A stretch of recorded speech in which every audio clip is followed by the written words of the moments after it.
আজ থেকে মাঠে থাকছে পুলিশ সদস্যরা। এই নিয়ে আরো জানাতে লক্ষ্মীপুর থেকে যোগ দিচ্ছেন সহকর্মী আব্বাস হোসেন। আব্বাস, আমরা রাজধানীতে বিভিন্ন জায়গায় পুলিশ সদস্যদের ট্রাফিকের দায়িত্ব সামলাতে দেখেছি। লক্ষ্মীপুরে কি অবস্থা দেখতে পাচ্ছেন পুলিশের কার্যক্রমে? প্রিয় নম্বর সেট করে বিকাশে সেন্ড মানি করুন ফ্রি।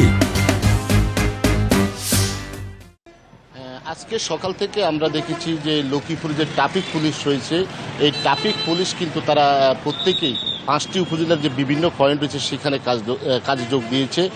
যদি আমি আপনাকে এখন একটু দেখাতে চাই, সেটি হলো যে জুমুর সিনেমা হল এলাকা, অর্থাৎ যে জেলা প্রশাসক কার্যালয়ের এই যে সামনে যে সড়কে রয়েছে, এখানে কিন্তু আমরা সকাল থেকে দেখেছি এখানের যে ট্রাফিক পুলিশ যারা রয়েছে এখানে তারা দায়িত্ব পালন করছেন। অর্থাৎ এখানে যিনি ইনচার্জ রয়েছেন যে বসন্ত কুমার, তার নেতৃত্বে এখানে যারা ট্রাফিক পুলিশ রয়েছে তারা কিন্তু সুন্দরভাবে তারা কিন্তু কাজ পরিচালনা করছেন। তারা বলছেন দীর্ঘদিন যে তাদের যে আন্দোলন ছিল, তাদের যে দাবি দাবা ছিল, যেহেতু দাবি দাবা সবগুলো এখন পূরণ হয়ে গেছে, তাই এখন আর তারা কিন্তু বসে থাকতে চান না। তারা কিন্তু সরকারের যে নির্দেশ সেটা মেনে তারা কিন্তু মূলত আজকে সকাল থেকে তারা কাজে যোগ দিয়েছেন।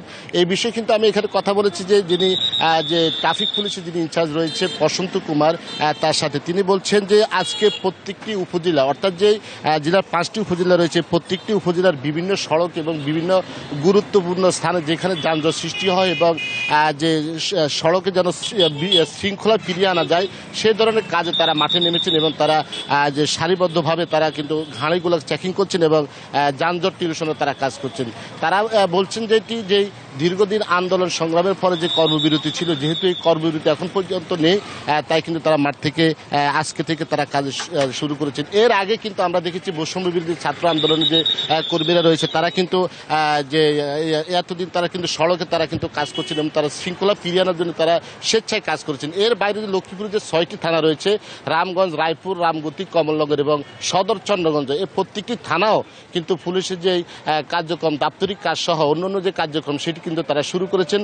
আজকে সকাল থেকে পুরোদমে তারা কাজ করছেন। তো এই বিষয়ে কিন্তু পুলিশ সুপার তারেক বিন রশিদ যেটি জানিয়েছেন, আজকের পরে আর কোনো পুলিশ তারা কিন্তু ছুটিতে থাকবে না, তারা সবাই স্ব কর্মস্থলে তারা উপস্থিত থেকে তারা কাজ করছেন, এমনটি জানিয়েছেন তিনি। তো আমরা আজকে যেটি দেখেছি যে পুলিশের তারা যে দায়িত্ব পালন করছেন সকাল থেকে, এটি তাদের অব্যাহত থাকবে।